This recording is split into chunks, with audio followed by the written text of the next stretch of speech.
Hello and welcome to episode number 3 of the Throwing Strikes podcast. My name is Steven Rissotto, and I'm joined here with Matthew McElligott, who is a Bishop Hartley High School class of 2020 pitcher. And he's kind of one of the unfortunate ones, like myself, that had their season cut short and had their senior season cut short. So Matthew, how are you doing? I'm doing well. Thanks for having me. So you're joining us from the Ohio area, which is where they're kind of starting to open some things up in regards to the coronavirus. With that being said, how's your quarantine been going? Have you been doing anything new, anything interesting to pass the time? What's going on with you? They're starting to slowly open some stuff up over here.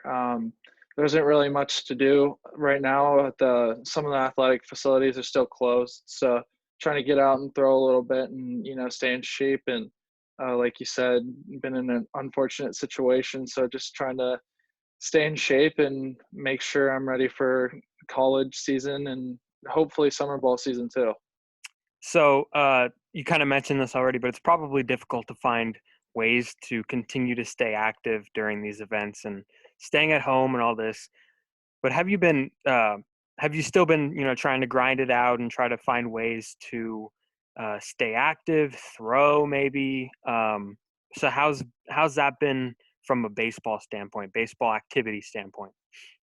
Yeah, we've gotten some guys out and we've gone to some fields and we've done some live at bats, which is great for me to see some live hitters. And I know it's great for some of these other guys going to college to see some live pitching. And we've gotten guys that have gone to Columbus area schools that have played in college already. And it's a nice mixture of people. And it's about once a week, maybe we'll meet up and throw and hit. And so, yeah, we've been trying to grind out a little bit and figure stuff out.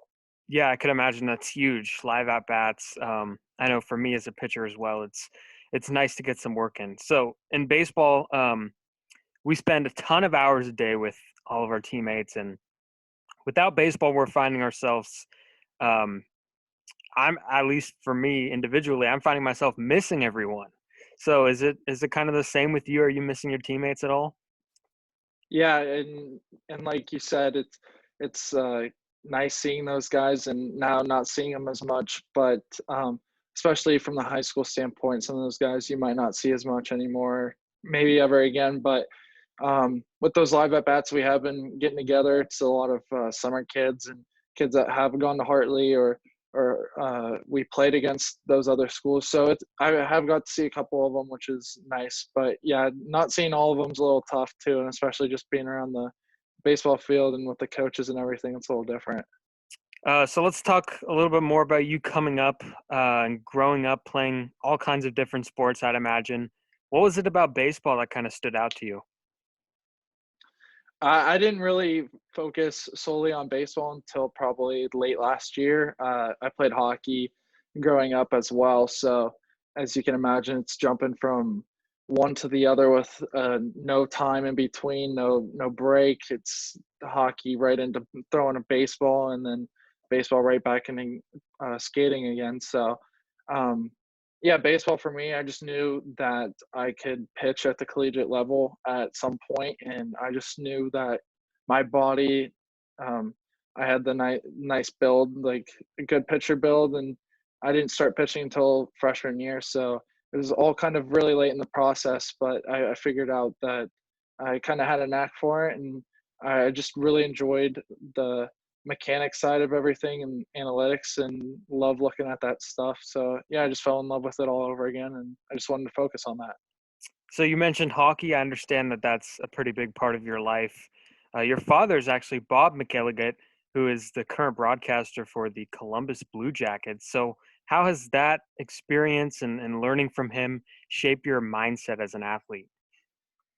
Yeah, just being around some of those professional athletes my entire life has been something that not a lot of people can have that same experience. So I've been lucky with all of that. And he also did some minor league baseball. So I've been around professional baseball players and then I bat boy on top of that. So again, around more guys and it's helped a lot and it's helped for me, know what I want to do for in the future and look at that as a job and everything.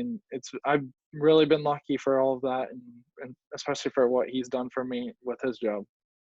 Real quick here, you were a first team all blue division player as a high school hockey player. So is this something that you might want to continue moving forward, or is hockey kind of in the past? Yeah, no, that's funny you said that because I've definitely I got some stuff about continuing hockey, and I just think for me, realistically, if I want to be a professional athlete one day, I think best route for me is through baseball, and I'd love to stay in hockey, like hopefully in college, shoot some hockey games.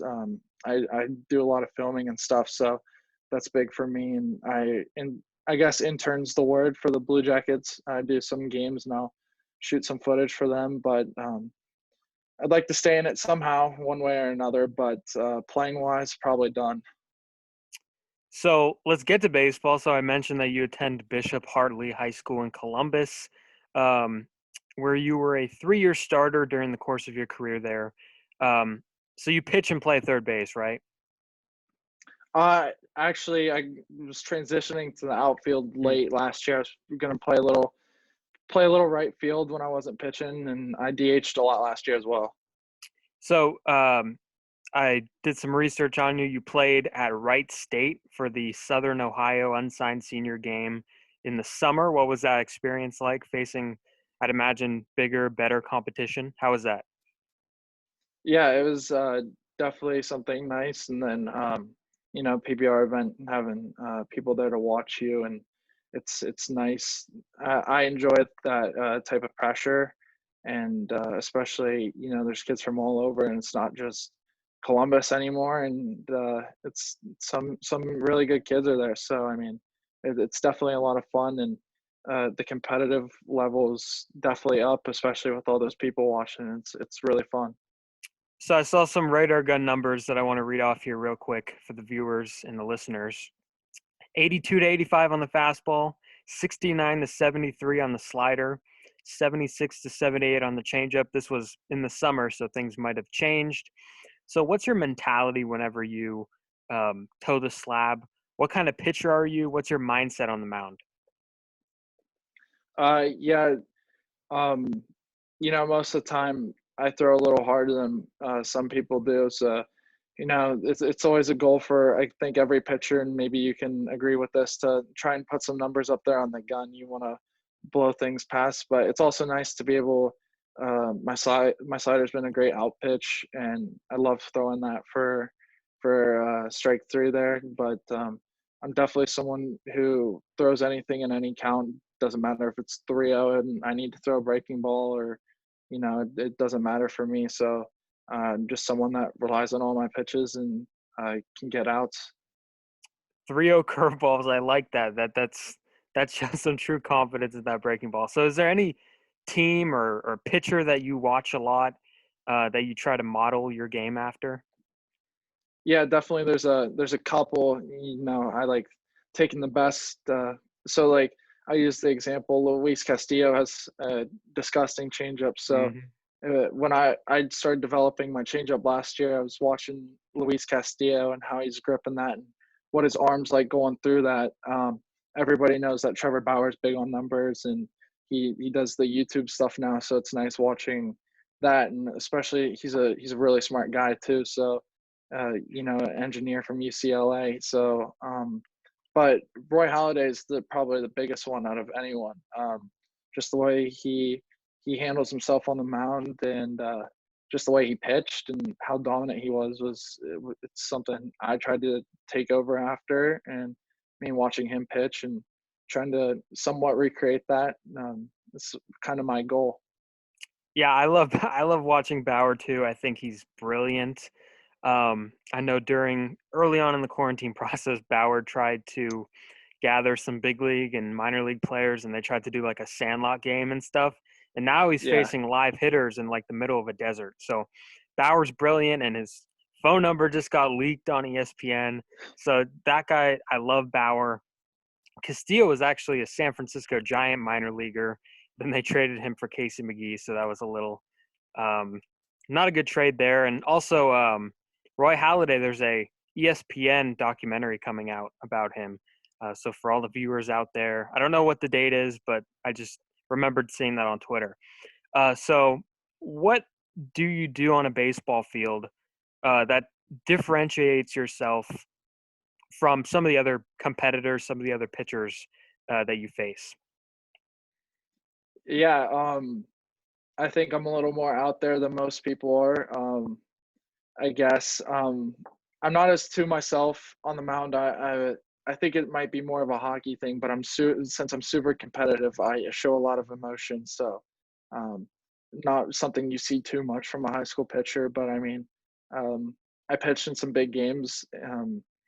Sophomore year, we won districts, and I started that game, and I won 5 no-hit innings. And I mean, that I was as a sophomore, that was insane. And then just being so emotional on the mound and just like, but at the same time, keeping control of those emotions is big too, you know. But yeah, I'm someone that, for as competitive as I am, I still have fun, and I think that's something that's big for me because I'm always.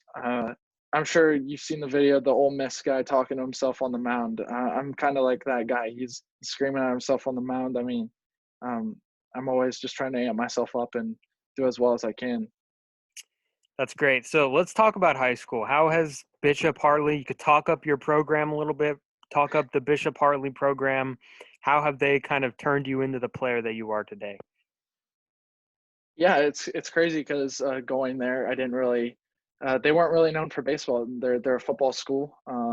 We're really good in football, and I mean, we get some great kids to come in for football. But yeah, sophomore year, we had a team that wasn't supposed to do much. We had 4 seniors, and a lot of us were sophomores, and a lot of juniors as well. And you know, we had some freshmen. We had a freshman DH come in and play right away, and most of our infield was sophomores. But Coach Sawyer does a great job at. He's a great motivator. He's the offensive coordinator for the football team, so he really gets us ready to play. And Coach Tim Heinmiller, our assistant coach, is really great on that baseball aspect. He played at Ohio Wesleyan, which is a D3 here and just outside of Columbus. But he's great with teaching the game, and then Sawyer gets us amped up for the games. But I think the main thing for us was, since we didn't have anything to prove, it made our jobs a lot easier. And when we did prove something, the next year we came right back and we won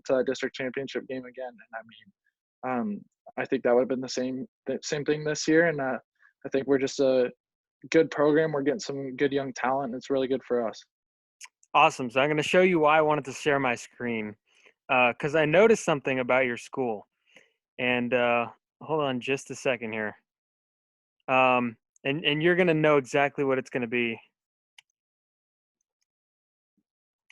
Your I can already baseball tell you what field. it's going to be. Yeah, the baseball field is take a look. Can you see this right here?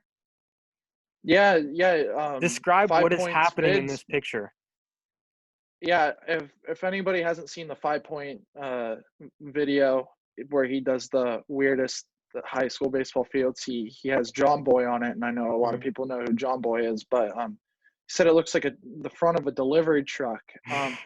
It's crazy. So as a pitcher, the sun, when we play, the sun is setting and it's going right into your eyes there on the mound, and it's going right into right field. So the two positions, of course, that I play are like the absolute worst, because when the sun's setting, it's awful.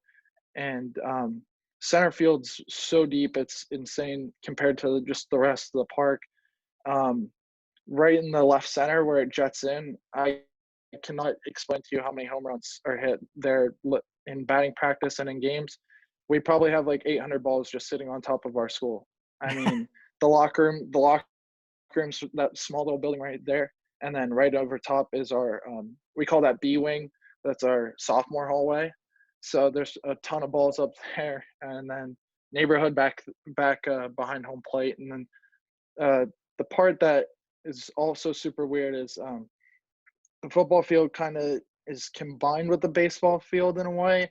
Oh The my goodness, track, I see. there's a walkway right in front of the fence there by that track. So there's no fence there for the baseball field. So you can it's out of play, but I've seen a couple guys go try and grab foul balls from other teams and slip on that concrete. It's there's a lot going on there, I can tell you that. There is a lot going on there. How deep do you play the right fielder? Because that's a pretty shallow right field. Or maybe it just I looks shallow because of the rest of the field, but No, it's definitely shallow. I've been guilty of giving up a home run or two over there, but yeah, most of the time they play pretty far back. I mean, there isn't really much else to play. I guess if you're going to come in on it, you might as well play back. And there's not much to go, but I've seen people hit the ball off the right center field wall and get a single. You know, that's how shallow it is. I mean, that's crazy. All right. So back to this. I just had to get that in there. So, um, your guys' season ended up being shut down due to the coronavirus, obviously. Did you guys have the chance to get at least any games in? no, actually, it was like maybe not even a full week right before we were about to get our first scrimmage in. We had some good practices and we did a lot of stuff. We did a lot of our own scrimmages, split the team up, scrimmage each other. But yeah, we didn't get an actual game in at all. So, how did they break the news to you guys that it was school was canceled and baseball was canceled altogether? Yeah, you know, we found out on a Friday that school that was going to be our last day of school for at least 3 weeks, and on Thursday we got together at the end of practice and we got told this is what was happening, and yeah, it was kind of tough, and we just expected to be back, in 3 weeks, and what else are you going to do? And then the governor, he does a little TV thing every day, so he came on and said that schools were shutting down. The HSA quickly released something right after saying sports were done. So there wasn't really anything from the coaches' standpoint. I mean, of course, they texted us and emailed us um, what happened and how sorry they were, and especially for all the seniors. But yeah, it was kind of one of those nasty breakup texts, I guess you can call it. So, are you angry about your senior year being destroyed, sad, upset, all this stuff being canceled and maybe even delayed? What are your feelings about your senior year just kind of crumbing up? Yeah, I mean, at first, I thought it was awful, especially with the team we had and the guys we had, and the amount of friendships you build over the course of the three going on, I guess, 4 years, and just the amount of success we had and how close we were to the like state finals, Final Four. We were 2 games away 2 years ago, and last year we were 3 games away. I mean, we're right there, and we knew it was our year, and it was just tough, but yeah, it's tough not being able to play with those guys one last time. I mean, altogether, it's hard, but I'm looking forward to hopefully getting back and watching some of those guys next year and the year after, and see how good the program's doing after that. Absolutely. So, have you heard anything? Because mine got pushed back. Have you heard anything about a possible graduation? Yeah, I think we're doing some sort of online thing, and then we're doing some reunion sometime next summer or over the winter break next year, or something like that is how it's supposed to happen. But it's kind of crazy. There's really nothing set in stone yet. Yeah. So you were actually committed to Sinclair Community College, which is, I've looked it up, total baseball powerhouse. I mean, they've been to the JUCO World Series a couple times recently, and they got guys that transfer to D1 and D2 schools like it's nothing. And so, what interested you in heading down the JUCO route first, as opposed to like automatically going to a 4 year? Because JUCO route, in my opinion, it's a really underrated move, and I think more kids should be doing it. What do you think? Yeah, definitely. Something for me, just we talked about me playing hockey. Well, that means I can't have an off-season lift or specifically focus on baseball then. So that was really big for me to be able to go and only worry about baseball for 2 years. I threw at a camp. Akron is they got their baseball program back, and they were inviting people out to come uh, have a tryout, I guess. I don't know what the right word was. It was a camp, but I threw really well. And pitching coach pulled me aside and said, "Hey, have you looked at the junior college route?" And at the time, I was getting just D3 looks, and I knew I was a little more than that. And that's not to rip on D3 because there's some great D3 programs out here, but I knew I could develop more. And meeting Coach Denman for the first time and going on campus, and he was really straightforward and said, "Here's how it is here, and this is what we're gonna do." And they, like you said, it's a baseball powerhouse. I mean, the stuff they do is great for the kids. They were running a high. There was almost like a D1 program and within a JUCO. I mean, but it definitely interested me, especially with the amount of success they had. So that's kind of how I got to go to Sinclair and why I committed to go there. So now you're currently looking for any college offers, and Sinclair isn't really an option anymore. So what fell through with them? I know this. I I know what fell through with them because I read some stuff last night about this. But tell your side. What fell through with Sinclair College? Yeah, I think coronavirus was a little bit of a cover up, and I mean, I think it was just a decision that nobody wanted to have sports anymore. I mean, that's an awful decision. I know a lot of those athletes wouldn't be there without the sports there, and they have softball and men's and women's basketball as well as baseball. And I mean, uh, didn't shared a report, and it was like 100% of the male athletes wouldn't be there if it wasn't for their athletics. I mean, Wow. it's kind of crazy to think about that and shutting that down and trying to get other people to still go to school there. But I mean, yeah, I mean, I think the coronavirus was a little bit of the straw to break the camel's back, and it was just it was it's an awful time for us, especially trying to look for somewhere to play baseball so late. Recruiting process is pretty much done at this point, except for trying to find people like us trying to look for somewhere that we're capable of playing D2 and NAI and JUCO baseball and even D1. Um, I think a kid just right before the call here committed to go play for Stetson. So I mean, we're capable of playing, so we're just trying to get scooped up right now. Yeah, so I went down Sinclair's social media, and there's a ton of kids looking for schools that kind of are in the same situation as you. And um, Sinclair retweeted the tweet saying, "Hey, don't come to like they're not coming to my school. Help them find somewhere else." So is Sinclair helping you guys out at trying to find another school to play baseball at, or are you guys on your own? I no, Coach Denman's been great. He he's a true professional. I mean, he immediately after he found out, he just kind of gave us a heads up, and then of course the news was broke, and then he immediately emailed all of us on our school email saying, "I have 300, 400 names here, and here's an Excel spreadsheet that I'm going to send to all these coaches." Had people's contact information, notes about every player. Like I didn't play a single game for them, and he has notes about me. So I mean, he was great about it and reaching out to as many people. He's been great, and he was of course retweeting all of our flat ground app and flat ground bat stuff via the Sinclair baseball. But yeah, he's helped us a lot, and I know he's talked to a lot of coaches for all, I believe, 45, 46 of us. Yeah, so I came across your story when I was actually looking down the flat ground, um, their timeline, and which is going to help me a lot with this podcast with providing guests because a lot of those people are looking for opportunities. So since then, have you received any offers from schools? Like since you have been looking?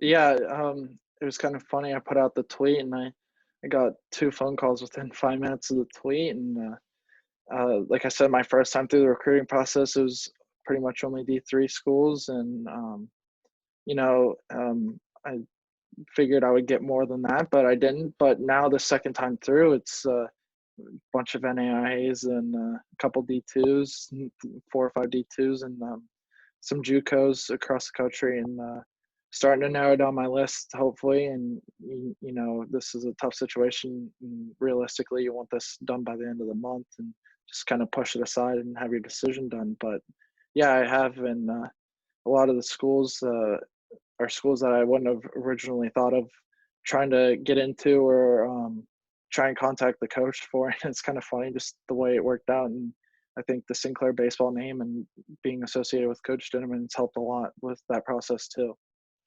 Well, I'm glad that you're kind of recovering from that and you're look like you're in a good place. So how far, a couple more questions here. How far are you planning on going with your baseball career? Do you have any aspirations past baseball? Because I know everybody looks at the draft, especially in high school, college, and I'm sure that's a goal for you. Um, so again, how far are you planning on going with this? Do you have any um, ideas on what you want to do outside of baseball, possibly? Yeah, drafts been a dream of mine, or even just to sign some sort of contract. I'd play for free, and we're the MLB guys are talking about taking pay cuts. I'd gladly go out there and play. Just it's a dream of most kids that grow up to play and playing baseball. But yeah, I've definitely thought of stuff outside of baseball if worse comes to worse.